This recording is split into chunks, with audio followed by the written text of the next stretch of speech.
ಹಾಗಾದ್ರೆ ಏನು ನಿನಗೆ ಏನ್ ಹೆಸರು? ಕೈಟವ ಅಂತ ಹೆಸರು. ಕೈಟವ.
ನೋಡು, ಸುತ್ತಲೂ ಜನ ಇದೆ. ಏನಾದ್ರೂ ಜಲಚರ ಪ್ರಾಣಿಗಳಿದ್ರೆ ಹಿಡಿದು ತಿನ್ನೋದು.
ನಮ್ಮಲ್ಲಿ ಒಂದು ತೀರ್ಮಾನ. ಈ ಬಿಳಿ ಹುಲ್ಲು ಪಳ ಪಳ ಪಳ ಪಳ ನಮ್ಮನ್ನೇ ನೋಡ್ತಾ ಇದ್ದಾವೆ. ಚಿಕ್ಕ ಹುಳು ಅಲ್ವಾ? 5 ತಲೆ ಇದೆ. ಹೀಗ್ ಮಾಡುವ, ತಲೆ ನಿನಗೆ, ಅದ ಕೂಡ ನನಗೆ. ಅಂದ್ರೆ ತಲೆ ನನಗೆ, ಕೆಳಗಿದ್ದು ನಿನಗೆ. ನನಗೆ ಸಿಕ್ಕುವುದೇನು? ಎಲುಬು ಅಲ್ಲ, ನಿನಗೆ ತಲೆ ಸಿಗತ್ತಲ್ಲ, 5 ತಲೆ ನನಗಿದೆಯಲ್ಲ ತಲೆ. ಇನ್ಯಾಕೆ? ಹಾಗೆಲ್ಲ ಆಗುದಿಲ್ಲ. ಮತ್ತೇನು? ಒಂದು ಕೆಲಸ ಮಾಡು. ಏನು? ನಾನು ಇವನನ್ನು ತಿಂದು ಹೇಗಿದೆ ರುಚಿ ಅಂತ ಹೇಳ್ತೇನೆ. ಆಮೇಲೆ ನಿನಗೊಬ್ಬರಿಗಲ್ಲ, ಬಂದವರಿಗೆಲ್ಲ ಊಟ ಇವತ್ತು. ಅದು ಹೇಗಾಗತ್ತೆ? ಅದು ಹಾಗೆ ಇಲ್ಲ, ಹೀಗೆ ಮಾಡುವ. ಏನು? ಈ ಕಡೆಯಿಂದ ನಾನು ಹೇಳ್ತೇನೆ, ಆ ಕಡೆಯಿಂದ ನೀನು ಹೇಳಿ.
ಕೆಸರಲ್ಲಿ ಹೋಗಿ ಹೋಗಿ ಕಪ್ಪಾಗಿದೆ.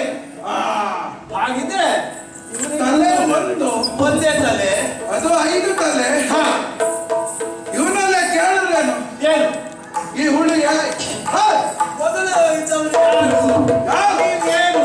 ನೀವ್ಯಾರು? ಹ? ನಾನು ಯಾರು ಅಂತ ಪ್ರಶ್ನೆ ಅಲ್ಲ, ಹೌದು. ನನ್ನನ್ನ ಕೇಳುವ ನೀವು ಯಾರು?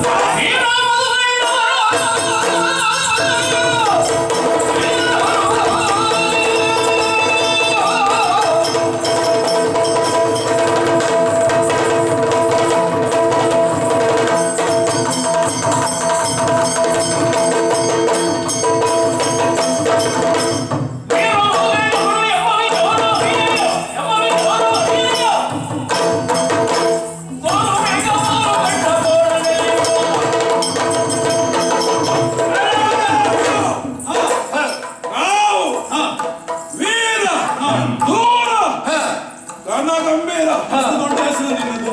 ಹೌದು. ಕೇಳು ಅದೆಲ್ಲ ಆಮೇಲೆ ಪಾರಿತೋಷಕ. ಅದಕ್ಕೆ ಬಿದ್ದದ್ದು ಕೊಟ್ಟದ್ದೇ ಯಾರು ನಿಮ್ಗೆ? ನಾವು ಕೊಟ್ಟದ್ದು, ನಾವು ಕೊಡಿಸಿಕೊಂಡದ್ದು. ನನಗೆ ಅಣ್ಣ, ಅವನಿಗೆ ತಮ್ಮ, ನಾವಿಬ್ರು ಕೊಟ್ಟುಕೊಂಡಿದ್ವಿ. ಓ, ನಿನಗೆ ನೀವು ಮೊದಲು ಕೈತವರು ನಾವು. ವೀರ ವೀರ ಶೂರ ಮಧುಕೈಟವರು ನಾವು. ಆದ್ರೆ ಗೊತ್ತಾಯ್ತಲ್ಲ? ಮಂದಿಯಲ್ಲ, ಅಷ್ಟೇ ಅಲ್ಲ, ಒಂದು ಹುಳು ಇತ್ತು, ಅದು ಸಿಕ್ಕಿದ ಓಡಿ ಹೋಯ್ತು. ನೀನು ಓಡಿ ಹೋಗುವುದಿಲ್ಲ, ಕಿಲ ಕಿಲ ಕಿಲ ಕಿಲ ಕಿಲ ಅಂತ. ನಗಾಡ್ತಾನೆ. ಅಂದ್ರೆ ನೀನು ಹೆದರಿಕೆ ಇಲ್ವಾ? ಅವನಲ್ಲಿದ್ದ ತೋರಿಸು. ಆ ಹುಳು ಕೂಡ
ಆಯ್ತು. ಸಂತೋಷ ಆಯ್ತು. ಹಾ. ಹಾ, ಮುಂದೆ ಮತ್ತೆ ಹಾ. ಕೇಳಿದ್ರಲ್ಲ ಒಂದು ಪ್ರಶ್ನೆ, ಹಾ. ಈ ಮೊದಲು ಇದ್ದ ಹುಳು ಎಲ್ಲಿ ಹೋಯ್ತು? ಎಲ್ಲ ಆಯ್ತು. ಈ ಜಲದಿಯಲ್ಲಿ ಹಾ. ನನ್ನನ್ನು ಬಿಟ್ಟು ಬೇರೆ ಯಾರನ್ನು ಕಾಣಲಿಲ್ಲ ನಾನು. ಯಾರು ಇಲ್ವಾ? ಹಾ, ಮತ್ತೆ ಹಾಗಾಗಿ ಈ ಜಲದಿಗೆ ಹಾ, ನಾನು ಯಾರಂತ ಕೇಳ್ತಾ ಇದ್ದೀರಲ್ಲ, ಏನ್ ಯಾರು? ಈ ಜಲದಿಗೆ ಒಡೆಯ ನಾನು.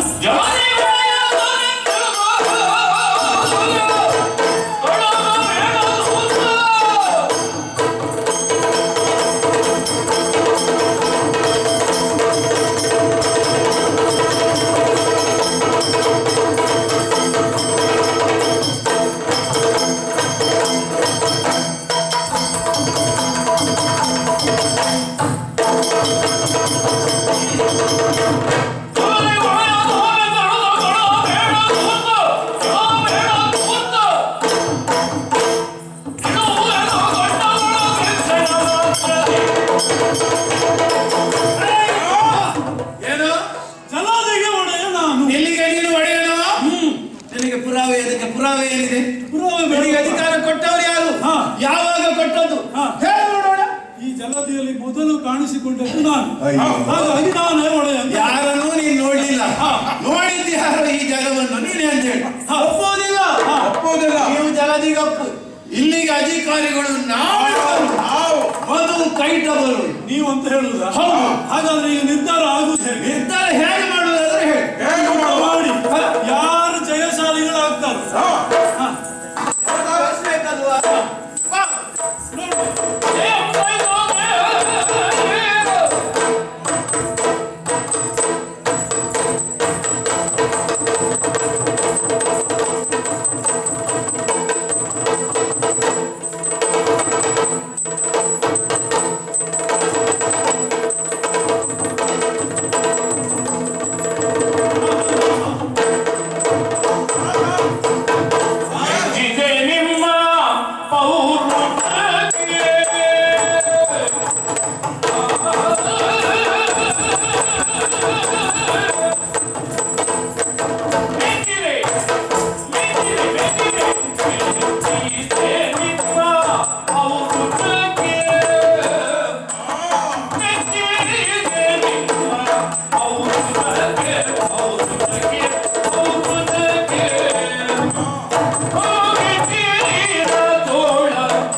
ಮೆಚ್ಚಿದ್ದಲ್ಲ, ಮೆಚ್ಚಿದ್ದು. ಮೆಚ್ಚಿದ್ದು ನಿಮ್ಮ ಸಾಹಸಕ್ಕೆ ನನ್ನ ಸಾಹಸಕ್ಕೆ ಬಹಳ ಪರಾಕ್ರಮಶಾಲಿಗಳು, ಮತ್ತೆ ಅದರಲ್ಲಿ ಅನುಮಾನವೇ ಇಲ್ಲ. ಅನುಮಾನ ಇಲ್ಲ. ಪಂಚ ಸಹಸ್ರ ವರ್ಷಗಳ ಕಾಲ ಯುದ್ಧವನ್ನ ಮಾಡಿದರೂ ಕೂಡ ಜಯ ಅಪಜಯ ಎನ್ನುವುದು ನಿರ್ಣಯ ಆಗಲಿಲ್ಲ. ಯಾಕಂದ್ರೆ ಅಲ್ಲ, ಗೆಲುವು ಸೋಲು ನಿರ್ಣಯ ಆಗಲಿಲ್ಲ. ಹಾಗಾಗಿ ಇಲ್ಲಿಗೆ ಯುದ್ಧವನ್ನು ನಿಲ್ಲಿಸು. ಯಾಕೆ? ಯಾಕೆ? ಮತ್ತೆ ಯಾಕಲ್ಲ, ಹಾ. ನೀವು ಪರಾಕ್ರಮಿಗಳು, ನಿಮ್ಮ ಸಾಹಸಕ್ಕೆ ಮೆಚ್ಚಿ ನಿಮಗೆ ಏನಾದ್ರೂ ಕೊಡ್ಬೇಕು ಅಂತ ಉಂಟು. ನನಗ ಕೊಡ್ಬೇಕಂತ ಉಂಟು ಅಂತ ಹೇಳಲಿಕ್ಕೆ ನಿನ್ನ ಹತ್ರ ಏನಿದೆ? ಏನಿದೆ? ಏನಿದೆ ಅನ್ನೋದು ಪ್ರಶ್ನೆ ಅಲ್ಲ, ನಿಮಗೆ ಏನು ಬೇಕು ಅದನ್ನು ನಾನು ಕೊಡ್ಲಿಕ್ಕೆ ಸಿದ್ಧ. ಈಗ ಒಂದು ನಿಮಿಷ, ಈಗ ಸೋತವರು ಗೆದ್ದವರಿಗೆ ಕೊಡುವುದಾ ಅಥವಾ ಗೆದ್ದವರು ಸೋತವರಿಗೆ ಕೊಡುವುದಾ? ತಮ್ಮ ಜಾರಿಕೊಳ್ಳೋ ನೀವು ಕೇಳ್ತಾ ಇರೋ ದೊಡ್ಡವರು ಸಣ್ಣವರಿಗೆ ಕೊಡುವುದಾ, ದೊಡ್ಡವರು ಸಣ್ಣವರು ದೊಡ್ಡವರಿಗೆ ಕೊಡುವುದಾ ಅಂತಲ್ವಾ? ಈಗ ನಾವು ಇಲ್ಲಿ ಗೆದ್ದಿದ್ದು, ನೀನು ಸೋತಿದ್ದು. ಆಗ್ಲಿ ಅಪ್ಪ, ಗೆದ್ದವ್ರಿಗೆ ಕೊಡು. ನೀನ್ ಯಾಕೆ ಕೇಳ್ತಿ? ನಾವು ಕೊಡ್ತೇವೆ. ಈಗ ನೀವು ದೊಡ್ಡವರು, ನಾವು ದೊಡ್ಡವರು, ಮತ್ತೆ ನಾವು ಸಣ್ಣವರು, ಮತ್ತೆ ನಾವು ನಿಮ್ಮ ಹತ್ರ ಕೇಳಬೇಕು. ಆದ್ರೆ ಒಂದು ಸಮಸ್ಯೆ, ನಾನು ಅಷ್ಟು ಸುಲಭದಲ್ಲಿ ಎಲ್ಲರೂ ನಂಬುವುದಿಲ್ಲ. ನನಗೊಂದು ಭರವಸೆ ಬೇಕು. ಏನು ಭರವಸೆ? ಒಂದು ವೇಳೆ ನೀವು ಕೊಡ್ತೇನೆ ಅಂತ ಮಾತು ಕೊಟ್ಟ ಆದ್ಮೇಲೆ ಮಾತಿಗೆ ತಪ್ಪಿದ್ರೆ ಅದು ಸಮಸ್ಯೆ ಮತ್ತೆ ಭರವಸೆ ಬರಬೇಕು. ಕರದ ಮೇಲೆ ಕರ ತಟ್ಟಿ ಆಶ್ರಯ ಇದು ಭಾರಿ ಸುಲಭ. ಕೊಡ್ತೇವೆ ಕೊಡ್ತೇವೆ ಕೊಡ್ತೇವೆ. ಕರದ ಮೇಲೆ ಕರ ತಟ್ಟಿ ಅಂದ್ರೆ ನಿಮ್ಮ ಕರದ ಮೇಲೆ ನಿಮ್ಮ ಕರ ತಟ್ಟುವುದಲ್ಲ, ಮತ್ತೆ ನನ್ನ ಕರದ ಮೇಲೆ ನಿಮ್ಮ ಕರವನ್ನ ತಟ್ಟು ಭಾಷೆಯನ್ನು ಕೊಡ್ಬೇಕು. ಹಿರಿಯೋಗಿ ನೀನು ಕೇಳಿದ್ದನ್ನು ಕೊಡ್ತೇನೆ, ನೀನು ಕೊಡ್ಬೇಕಲ್ಲ. ನಾವು ಅಣ್ಣ ತಮ್ಮಂದಿರು ಇಬ್ರು ಸೇರಿ ಕೊಡ್ತಾ ಇರುವಂತ ಮಾತಲ್ವ? ಸಿಕ್ಕಿದ್ದೀರಿ ಭಾಷೆ ಕೊಟ್ಟಾಯ್ತಲ್ವ? ಇನ್ನು ಸಿಕ್ಕಿಕೊಂಡು ತಪ್ಪಾಯ್ತು ಅಂತ ಹೇಳಿ ನಮ್ಮ ಕಾಲಿಗೆ ನಮಸ್ಕಾರ ಮಾಡಿ ಇನ್ನು ಈ ಕಡೆ ಬರುವುದಿಲ್ಲ, ಇನ್ನು ಯಾವ ವರ್ಷ ನೋಡೋಣ ಅಂತ ಮಾಡು. ನೀವು ಕೊಡ್ತೇನೆ ಅಂತ ಹೇಳಿದ್ದು ನಾನು ಕೇಳ್ತೇನೆ ಅಂತ ಹೇಳಿದ್ದು ಏನು ಗೊತ್ತುಂಟ? ನೀವು ಕೊಟ್ಟ ಮಾತಿನ ಹಾಗೆ ನಾನು ಕೇಳಿದ್ದನ್ನು ನೀವು ಕೊಡ್ತೀರಲ್ವಾ? ಕೊಡುತ್ತೇವೆ. ನನಗೆ ಬೇಕಾದದ್ದು ನಿಮ್ಮಿಬ್ಬರ ಪ್ರಾಣ.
ಅದೇ ಇವ ದೊಡ್ಡ ಮೋಸಗಾರ, ಹೇಗಾದ್ರೂ ಮಾಡಿ ಮೋಸದಲ್ಲಿ ನಮ್ಮನ್ನು ಹಿಡಿಯಲಿಕ್ಕೆ ನೋಡಿದ್ದಾರೆ. ಹಾಗಿದ್ರೆ ಕೊಟ್ಟ ಮಾತನ್ನು ತಪ್ಪಿದರೆ ಸರಿಯಲ್ಲ ಅಲ್ವಾ? ಆದ್ರೆ ಏನು ಮಾಡುವುದು? ಈಗ ಅವನು ಜಾಣತನದಿಂದ ನಮ್ಮನ್ನು ವಂಚಿಸಿದ್ದಾನೆ. ಅಷ್ಟಲ್ಲ, ಒಂದು ವಿಷಯ ಹೇಳ್ತೇನೆ. ನಾನು ದೊಡ್ಡವನು, ಈ ಪ್ರದೇಶವನ್ನೆಲ್ಲ ಒಳ್ಳೇದು ಮಾಡ್ಬೇಕಂತ ಬಂದಿದ್ದೀವಿ ಅಲ್ವಾ? ಹಾಗಲ್ವಾ? ಈಗ ನೀನು ಅವನಿಗೆ ಆಹಾರವಾಗಿ ಹೋಗು, ಒಂದು ಸ್ವಲ್ಪ ಮುಗಿದ ಮೇಲೆ ನಾನು ಬರ್ತೇನೆ. ಅಣ್ಣ ಏನಾದಿತ್ತು ಆಗೋದಿಲ್ವಾ? ನಾವಿಬ್ಬರು ಸೇರಿ ಅವನಿಗೆ ಮಾತು ಕೊಟ್ಟಿದ್ದಲ್ವಾ? ಹಾಗೆ ಆಗಲಿ. ಏನು ಮಾಡೋಣ? ಹೀಗೆ ಮಾಡುವ. ಏನು ನೋಡು, ಕಾಣುತ್ತಾ ಇದೆಯಲ್ಲ ಜಲದಿ, ಜಲರಾಶಿಯೇ ಇದೆ. ನಮ್ಮ ಒಂದು ಬಿಂದು ರಕ್ತ ನೀರಿಗೆ ಸೋಪ. ನೀನು ಬಹಳ ಬುದ್ಧಿವಂತ.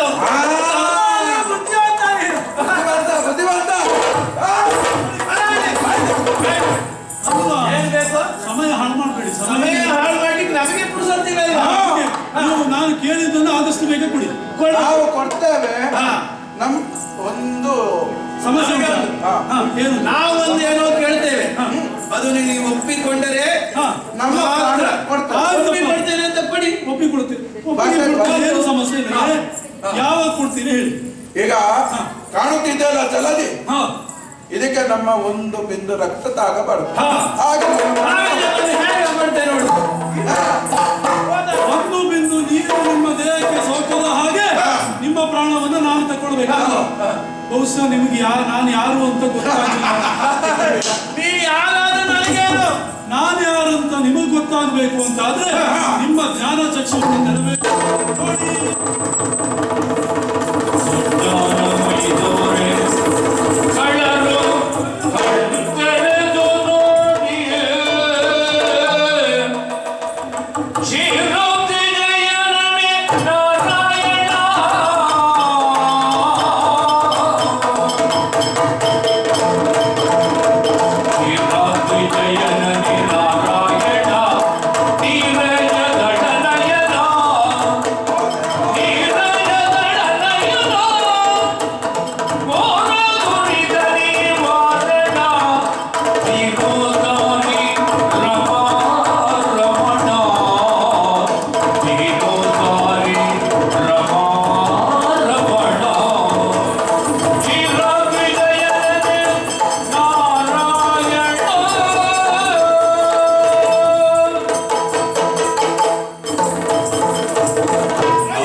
ನಮ್ಮನ್ನು ಕ್ಷಮಿಸಬೇಕು. ಆದರೆ ವಿಚಾರವನ್ನು ಹೇಳ್ತೀರಾ? ಹಾಗಾಗಿ ನಮ್ಮ ಜನರ ಇಲ್ಲಿ ನಮ್ಮ ಉದ್ದೇಶವೇನು? ಯಾಕದೇವ ಇದೊಂದು ಗೊತ್ತಾಗಿಲ್ಲ. ಅದು ಕೈತವರೇ, ನಿಮ್ಮ ಸೃಷ್ಟಿಗೆ ಕಾರಣನಾದವನು ನಾನೇ. ಬ್ರಹ್ಮ ಹಾಗೂ ನನ್ನ ಮಧ್ಯೆ ವಾದ ಏರ್ಪಟ್ಟಾಗ ನಾನು ಶ್ರೇಷ್ಠ ಎನ್ನುವುದನ್ನು ತೋರಿಸುವುದಕ್ಕಾಗಿ ನನ್ನಿಂದಲೇ ಆದಂತಹ ಸೃಷ್ಟಿ ಕಾರ್ಯ ಇತ್ತು. ಇಲ್ಲಿಯವರೆಗೆ ನಿಮ್ಮನ್ನ ಪಾಲಿಸಿದ್ದೇನೆ. ಇನ್ನು ನಿಮ್ಮ ನಿಗ್ರಹ ಆಗಬೇಕು. ಆದ್ರೆ ಕಾರಣ ಏನು ಅಂತ ಕೇಳ್ತಾ ಇದ್ದೀನಿ. ರಾಜದೇವ, ನಿಮ್ಮ ತಂದೆ ನಾನು. ಹೀಗೆ ಮಾಡುವುದು ತರವೇ? ನಮ್ಮ ತಂದೆಯಾದವರು ಮಕ್ಕಳನ್ನು ಪೋಷಿಸುತ್ತಾರೆ, ಪ್ರೀತಿಸುತ್ತಾರೆ. ಮಕ್ಕಳನ್ನು ಕೊಲ್ಲುವ ಯಾವ ತಂದೆ ತಾಯಿಗಳು ಇಲ್ಲ. ಆದರೆ ನಮ್ಮ ಗೋಲಿಗೆ ನಮ್ಮ ಕೊಂದು ಏನು ಸಾಧಿಸಬೇಕು? ನಿಮ್ಮನ್ನ ಕೊಂದು ಆಗಬೇಕಾದದ್ದು ಬಹಳಷ್ಟಿದೆ. ಮತ್ತೇನಲ್ಲ, ಹೋದ ಕಲ್ಪದಲ್ಲಿ ಲಯವಾದಂತಹ ಪ್ರಪಂಚ ಎನ್ನುವಂತದ್ದು ಇನ್ನೂ ಕೂಡ ಜಡತ್ವ ಸ್ಥಿತಿಯಲ್ಲಿದೆ. ಅದನ್ನ ಮರು ಸೃಷ್ಟಿಸಬೇಕು. ಮಧುವಾದ ನಿನ್ನನ್ನ ಕೊಂದು ಮೇದಿನಿಯನ್ನ ನಿರ್ಮಾಣ ಮಾಡುತ್ತೇನೆ. ಕೈಟವರಾದ ನಿನ್ನನ್ನ ಕೊಂದು ಗಿಡ ಮರ ಬೆಟ್ಟ ಇವನ್ನೆಲ್ಲ ಸೃಷ್ಟಿ ಮಾಡ್ತೇನೆ. ಆಮೇಲೆ ಈ ಭೂಮಿಯಲ್ಲಿ ನಿಮ್ಮ ಹೆಸರು ಶಾಶ್ವತವಾಗಿರುತ್ತದೆ. ಮತ್ತೆ ಇನ್ನೊಂದು ಕೇಳಿದಿರಲ್ಲ ನೀವು, ಒಂದು ಬಿಂದು ನೀರು ಸೋಕದ ಹಾಗೆ ಹೇಗೆ ದೇವ ನಮ್ಮ ಪ್ರಾಣವನ್ನು ತೆಗೆದುಕೊಳ್ಳುವ. ಮತ್ತೇನಲ್ಲ, ನನ್ನ ತೊಡೆಯನ್ನ ಈ ಜಲದಿಯಲ್ಲಿ ಆರಿಸಿದ್ದೇನೆ. ನನ್ನ ತೊಡೆಯ ಮೇಲೆ ನಿಮ್ಮ ತಡೆಯನ್ನು ಇಟ್ಟರೆ ನಿಮ್ಮನ್ನ ಕೊಂದು